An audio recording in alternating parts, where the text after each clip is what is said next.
আজ আমরা একটা বেশ গুরুত্বপূর্ণ পরিস্থিতি নিয়ে কথা বলবো। হ্যাঁ, ইরান আর ইসরায়েলের সংঘাত, যেটা মানে ২০২৫ সালের জুনের মাঝামাঝি খুব বেড়ে গেছে। একদম। আমাদের কাছে বেশ কিছু রিপোর্ট আছে, বিশ্লেষণও আছে।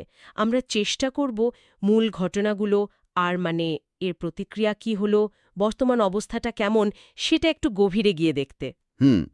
তো শুরুটা হলো ১৩-১৪ জুন, তাই তো?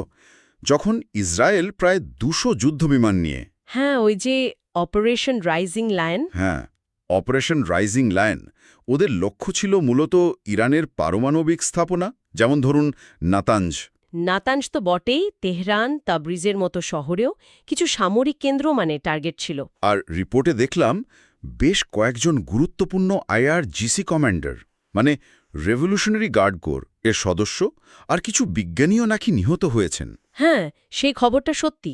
আর একটা বেশ চাঞ্চল্যকর তথ্যও কিন্তু শোনা যাচ্ছে, কিরকম? যে মোসাদ নাকি এই বিমান হামলার আগেই ইরানের ভেতরে ঢুকে হ্যাঁ, ড্রোন দিয়ে কিছু missile launcher, air defence system নিষ্ক্রিয় করে দিয়েছিল। ও, তার বিমান হামলার প্রস্তুতিটা আগে থেকেই চলছিল ভেতরে ভেতরে। বেশ নাটকীয়। ঠিক তাই। আর এর জবাবে ইরানও তো চুপ করে বসে থাকেনি। না, একদমই না।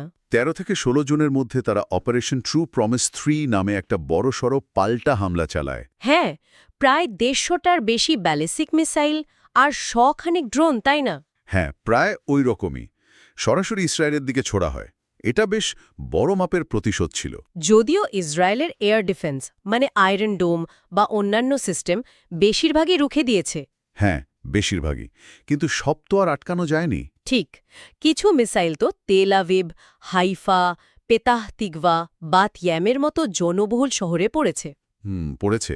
আর তাতে শুধু সাধারণ মানুষ মারা যাননি, আহতও হয়েছেন অনেকে। এমনকি মার্কিন দূতাবাসেও নাকি ক্ষতি হয়েছে। হ্যাঁ, ইসরায়েলের দিকে প্রায় ২৪ জন বেসামরিক নাগরিকের মৃত্যুর খবর পাওয়া যাচ্ছে, আর আহতের সংখ্যা তো ১০০-র বেশি। অন্যদিকে ইরানের ক্ষয়ক্ষতি কিন্তু আরও অনেক বেশি। আচ্ছা। ইরান সরকার জানাচ্ছে প্রায় ২২৪ জন বেসামরিক নাগরিক মারা গেছেন। যদিও কিছু সূত্র বলছে সংখ্যাটা ৪০০ ছাড়িয়ে যেতে পারে। ও বাবা, অনেক তো। হ্যাঁ, আর এদের মধ্যে বিজ্ঞানী, আইআরজিসি অফিসারও আছেন। শুধু মানুষ নয়, ১০০টার বেশি সামরিক স্থাপনাও ক্ষতিগ্রস্ত হয়েছে। মানে দুপক্ষেরই ক্ষতিটা মারাত্মক। কিন্তু সংঘাত তো সেখানে থামেনি।